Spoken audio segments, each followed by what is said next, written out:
Hi, everybody. Welcome to the ML Chat podcast. We are so excited to bring this to you. We had a chance to meet so many amazing members of the ML community at the 2023 NABE convention in Portland. We asked them about many of the most pressing topics for multilingual educators, and we are excited to share their responses and the insights from those conversations with you. We hope you enjoy this episode and the following episodes as we dive into these conversations. We get to hear from Claudia Muniz, a teacher from Gadsden Independent School District down in New Mexico. To help them with their fluency when it comes to writing, I usually have them complete bell ringers at the beginning of the class, or also have free writes available for them, as well as journal activities. Tim, what jumped out to you from what Claudia shared there as far as what she does to help building writing fluency with her students? Oh, yeah. Yeah. Thanks, Justin.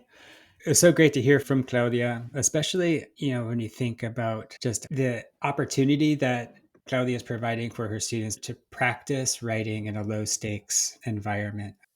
Justin, are you familiar with the affective filter hypothesis? I'm a little familiar with it, but probably not as familiar as I should be. That's what came to mind when I heard Claudia share, is having an opportunity in a low stakes way just to think and write. And by offering bell ringers and journal activities, there's actually an opportunity to practice a multitude of genres, a multitude of different types of writing in a low stakes way. And for me, there are three themes to unpack here. Is firstly just the notion of practice, getting students comfortable in writing, really exercising their endurance with writing, sitting with the discomfort of writing, persevering through that, and coaching students through it. The second part of that is related to the bell ringer.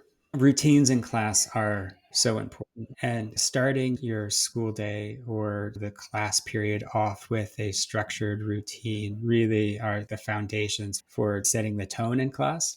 And so by having a bell ringer, the students understanding what the expectations are, you really frame and situate the rest of your lesson for success. And it occurred to me, Justin, that much like we've discussed on prior podcasts, there's a relationship here to the 3 moments, right? 3-moment lesson design. Bell ringers that kind of really lean into a student's background knowledge, that encourage students to dig in what they know and their life experiences, and to really bring into class the language they already have. That's just a wonderful formative assessment opportunity for teachers to see what students can know and do with minimal prompting. And so we've discussed practice, low stakes practice. We've talked about building schema, building background. And then thirdly, and related to that prior point, is what does all this information provide for teachers, as you circulate in the classroom and you see what students are doing, the strengths they bring into class, the language they bring into class. That is information that can directly inform the lesson that day. Right? And that's information that I can use to make adjustments where necessary, or perhaps that's information that I'll use to drive my subsequent lessons, or even small group differentiation if I see an area that requires specific attention, say a particular grammatical form, or perhaps a misconception with a concept.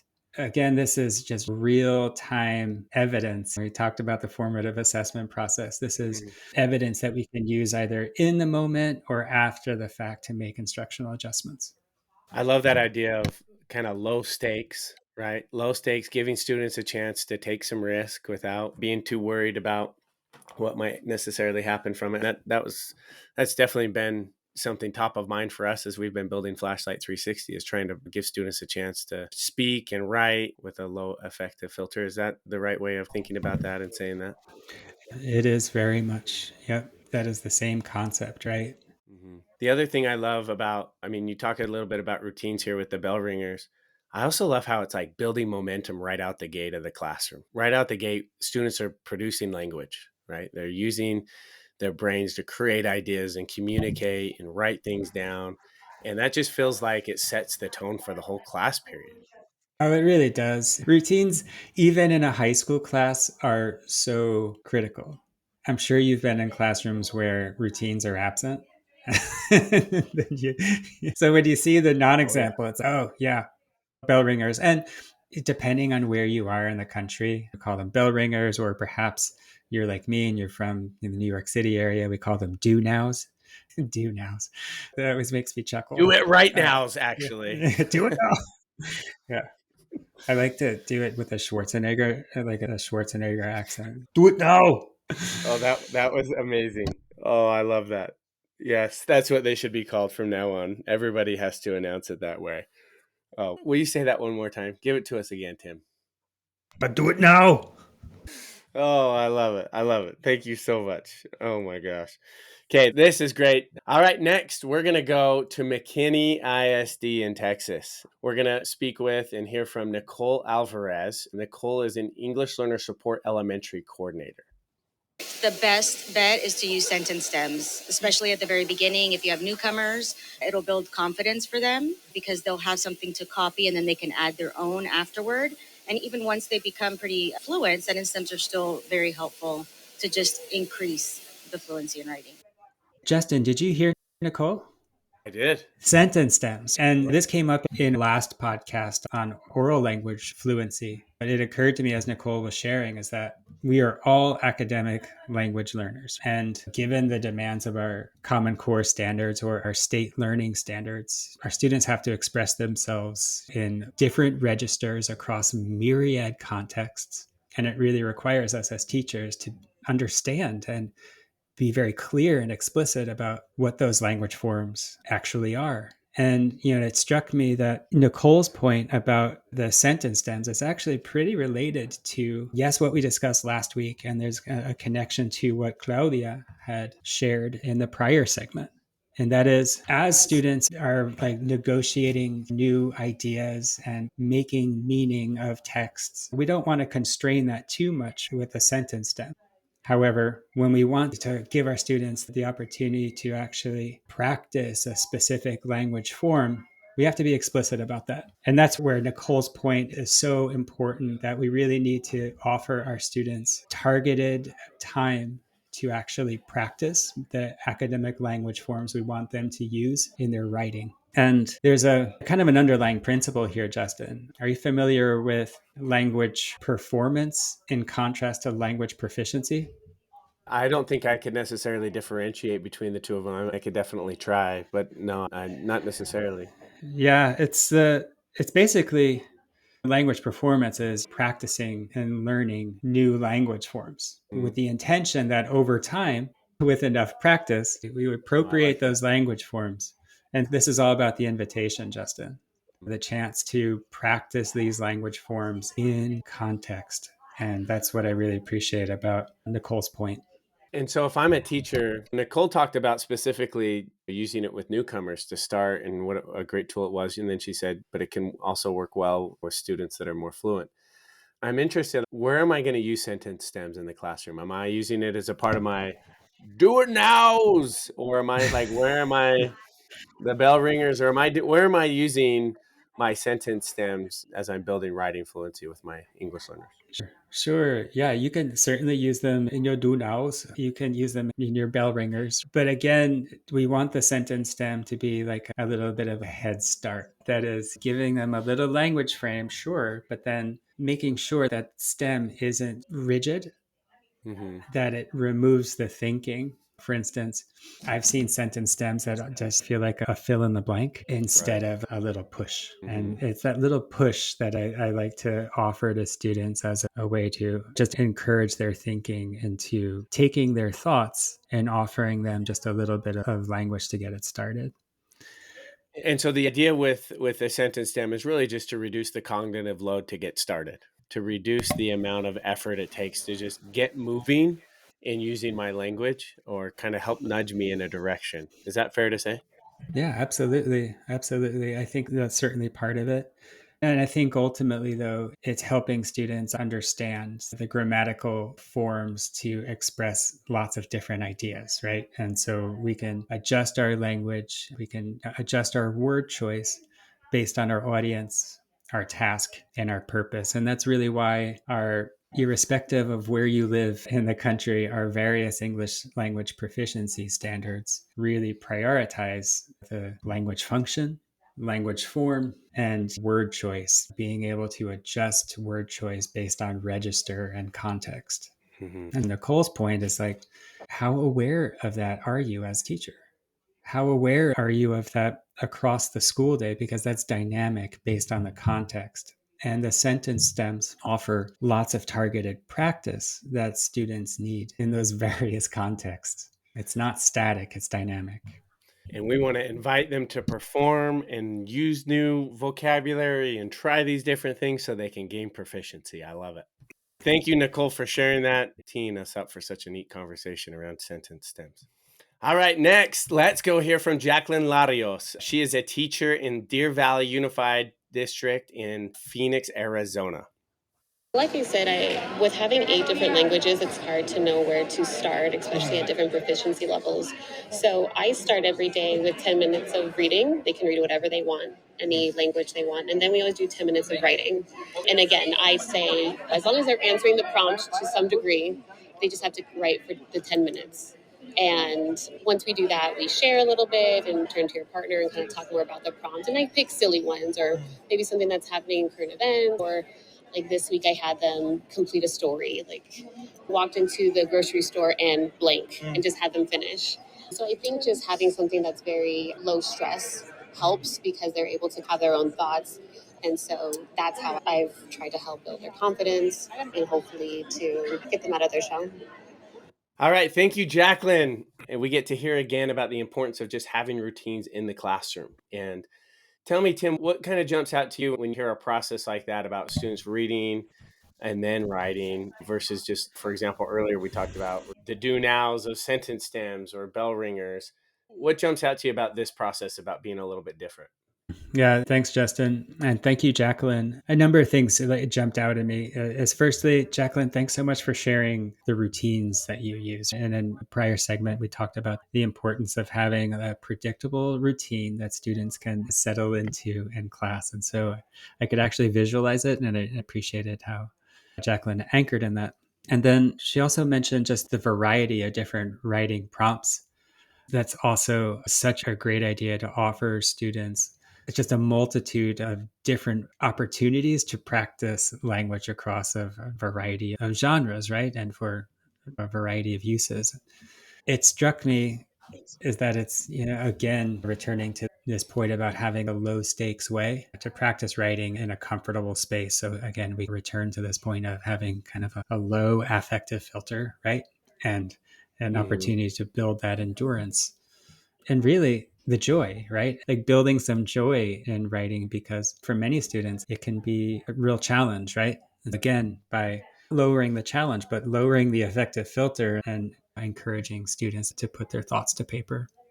Well, and it strikes me that after students had read and had written and gone through this process, it would be easy to open up the class for someone to share out what they wrote about or to read maybe something that they wrote or turn to your neighbor and share as well and continue the conversation and continue to use that language. There's probably a variety of different ways to kind of continue the exercise to some degree. And Jacqueline sharing about the relationship between the reading and the writing, there's an instructional strategy that probably seems like pretty intuitive, but it's called quick writes. And basically using that as a way for students just to think about a particular concept, to collect their thoughts as it makes sense to them with little framing in terms of sentence frames, just to get your thoughts on the page so that then they can share their thinking and build on their thinking through interaction with their like elbow partner. I love using quick writes because it's just a way to encourage some independent processing time. And then through that intentional moment to share thinking with an elbow partner, there's an opportunity to get to second thoughts, to extend your thinking by actively listening to your peer. Oh, I love that. I love that. Being able to go a little bit deeper. Quick writes. That's fantastic, Tim. Thanks for sharing that. And there's other like really cool activities that you can use to build on that, using quick writes as a foundation. Turn and talk with your partner. Go back to your quick write to add thinking onto your original quick write to get to second thoughts. And then go back and share your thinking. And you can use this as a sort of iterative loop, basically to inform later, other forms of writing tasks. So you use that as your foundation, but then by the end of class, you have a product that has really added a lot of thought and connections to text. Gosh, what a fantastic process, right? To be able to work through and just help students go deeper with their language. I love that. We have heard from so many wonderful people here at NABE. Now we get to hear from Kimberly. Kimberly is from West Valley, Utah, my neck of the woods here in Utah. Let's hear what Kimberly has to share about building writing fluency. We practice writing like every day.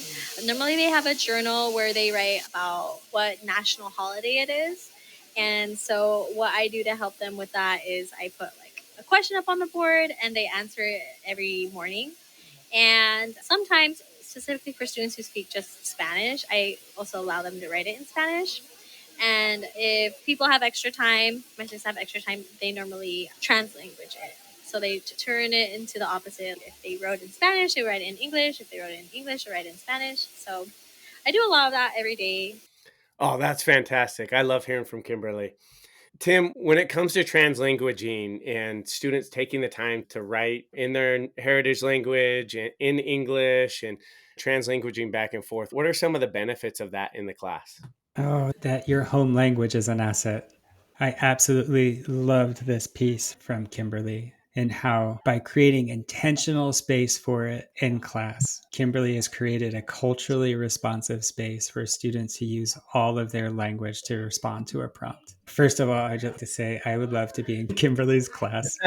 And of course, her response shares that like having the routine of it, we practice writing every day. And I can't emphasize the importance of that enough. And by deliberately creating that space in class, students get to practice all of their language in a variety of ways. And so when you think about it in terms of classroom environment, that is where a student gets to be their full self in the space. And then if you think about it in language terms, by creating that culture of biliteracy, students get to practice language forms in both of their languages, making connections across both of their languages. And that really just fortifies the linguistic repertoire and really validates the linguistic repertoire of all of our students.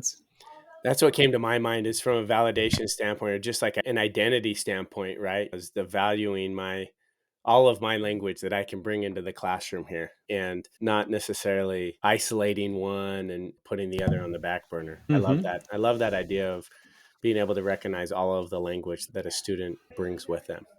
All right, next we're going to go to Lara Raymond. Lara is from El Paso, Texas. I notice that my students really have a hard time when I tell them, let's go ahead and write. They have a hard time thinking or they won't go past a sentence or two. So what I do is I take pictures of the most memorable moments in our classroom. For example, we did a dance on Dia de los Muertos. They were dressed up. They painted their faces. And then I get the pictures and I give each student their picture. And then I tell them, okay, there's a million things you can write about this picture. Go ahead and start writing. And this way they have plenty to look at and to write. Justin, I think I get to ask you the question this time because I think there's a direct connection, I believe, to what we just heard and to Flashlight 360. And, what I heard there is a kind of a two-part comment. One, schema matters, right? Mm-hmm. Having background knowledge matters and familiarity. And we've talked about this in prior segments, that by offering students, rich stimuli that basically gives them the space to dig into their background, to their schema, to show us what they already know and what they can do. And the other part is just the value of rich stimuli. And it got me thinking about Flashlight. I was hoping you could speak to us, Justin, about the way in which you've incorporated those two elements into kind of the design in Flashlight. Yeah, no, definitely. As Lara was talking, I was thinking, oh, yes, this is perfect. This is exactly like what we've done in Flashlight. One of the biggest things for us is we wanted to give students something to talk about, right? Something that they could relate with, that was meaningful to them, that they had background in. And in Flashlight 360, teachers can select an image that is from the classroom or from an environment or from the whatever subject that they're focused on right now in their classroom. Content area teachers can go and grab whatever image that ties in with the unit that they're covering at that moment. And really the goal is just to extend the conversation, give students something to talk about. We have them go through and they can use all of their language to label what they see and prepare their mind to start talking about it. Because as Laura mentioned, you can take it in any direction. There's a million different things to talk about potentially. And really it comes down to what language does this student have and what can they bring to this work? And in that moment, we want to honor that, right? It's not about what they don't have, it's about what they do have and about us understanding what is this student capable of. So anyways, the image really does kind of create this inviting opportunity because it gives them something to talk about. They're not having to just think of it out of their own mind per se. So it makes it very approachable, I think, for kids. Yeah, an image that they can relate to. And again, that's like inherently culturally responsive. It's not just good teaching practice for serving multilingual students, it's validating teaching practice. And Laura, thanks so much for that comment. And Justin, thanks so much for sharing about the connection to Flashlight. Oh, thanks for asking, Tim. What a pleasure for me. Wow, Tim, what amazing conversation we've been able to have today. So grateful for Nicole and Jacqueline and Laura and Claudia taking the time to kind of walk through, their best practices of getting their students writing and getting them going. What has jumped out to you today, Tim?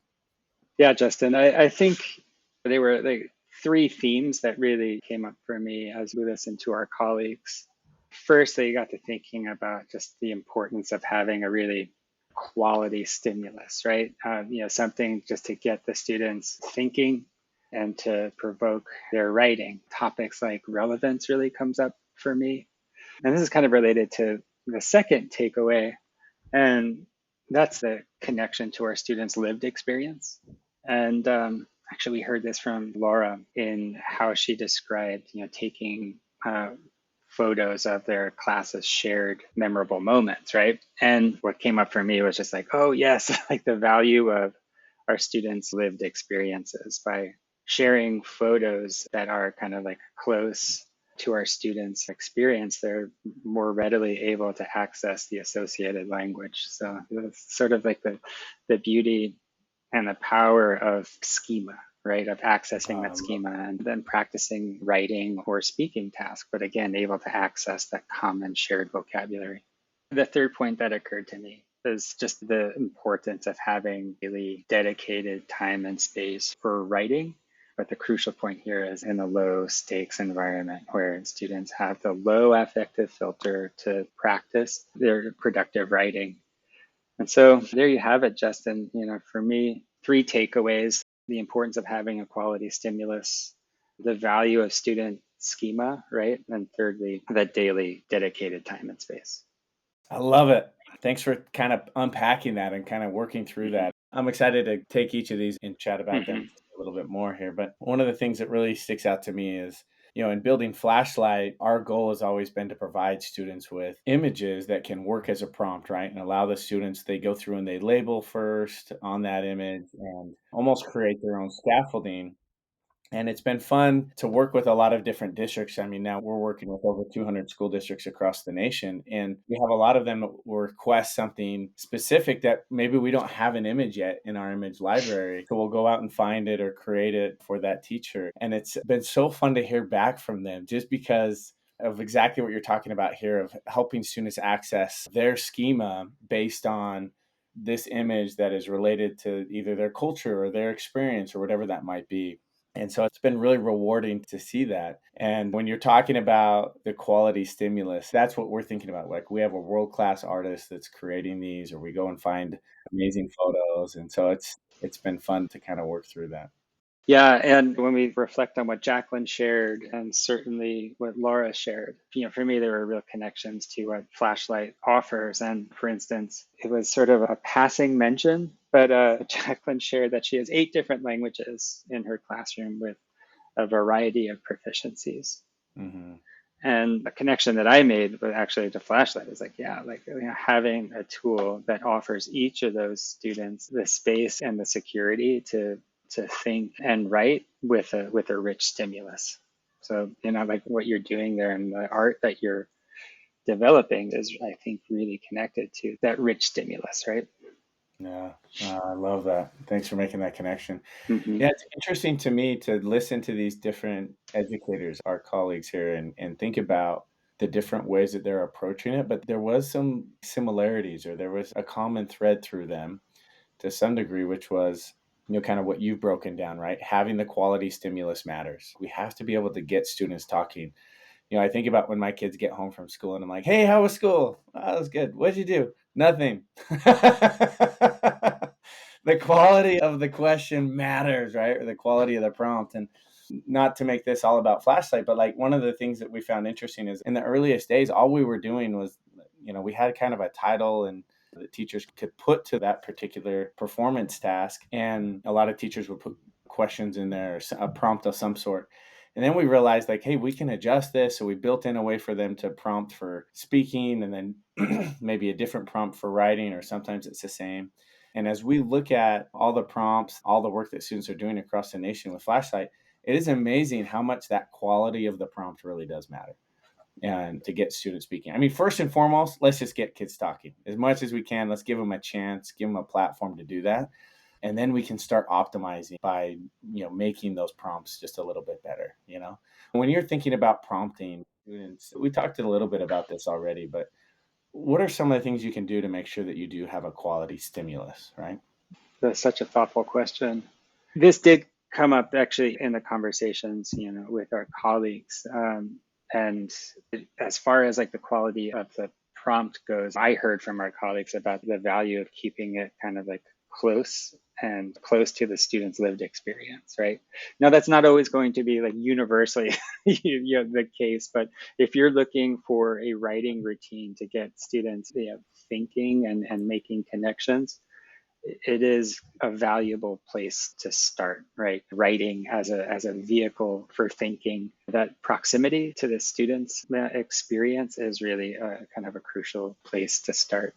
Something that occurred to me was actually some wisdom shared by a mentor of mine, and it's the value of why and how questions, just to get students pushing to greater depths of thinking. Linguistically, it's a heavier lift, so to speak, to explain why and how versus what and when. And it's funny to take this back to my kids again, but when I think Mm-hmm. about the questions they ask me, and they want to know why, and then why, I've got my son Lincoln, just like he loves asking that why question, and he goes deeper and deeper and deeper. And sometimes like when you're in the middle of that, you're like, oh, I don't really like want to explain all of that right now. I'm just trying to get this done, because it is a cognitive load. Like it takes more, right? You got to go deeper. But there's a curiosity there too, right? Totally. Yeah, like a natural curiosity. And I think that, again, going back to the question around prompts, it's trying to harness some of that, right? Yeah, again, like it's also underneath all of this is the value of routines, Justin. Mm-hmm.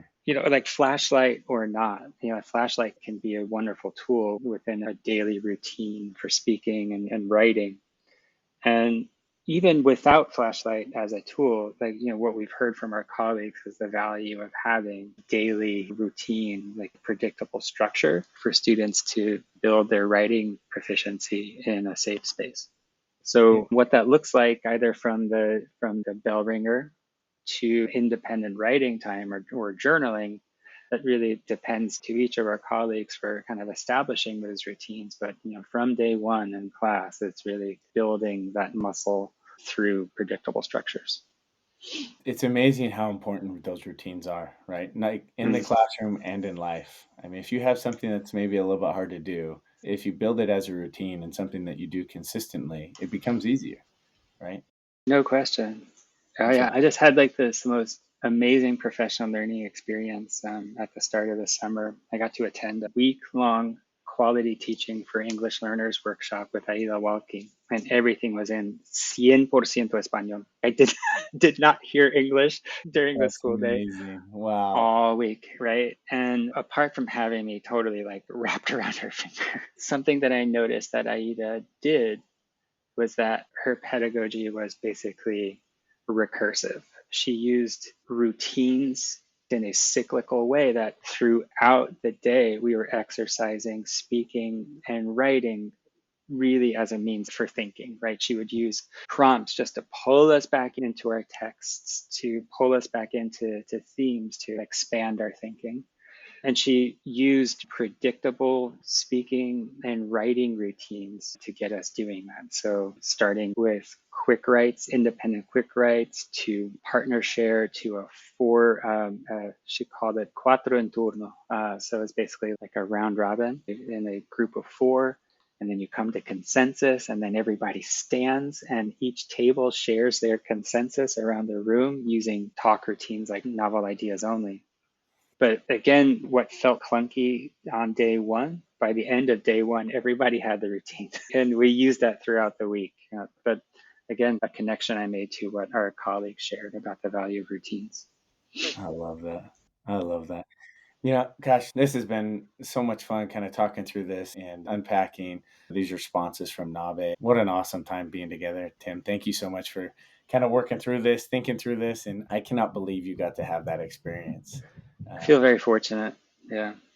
Yeah, that is so cool, man. Well, maybe we should do an episode and just unpack that and talk through that. And we'll find someone else to ask you questions, and you can do it all in Spanish. Since I have copious notes. It was a really beautiful experience, but I think in hindsight, it has direct connections to what our colleagues at NABE shared. Again, like the quality prompts, and Aida would probably add the value of quality texts as well, right? That we're talking about relevant topics, right? That inspire our curiosity, just like Lincoln. That's right. That's right. Just like Lincoln. Why and how questions, the value of that.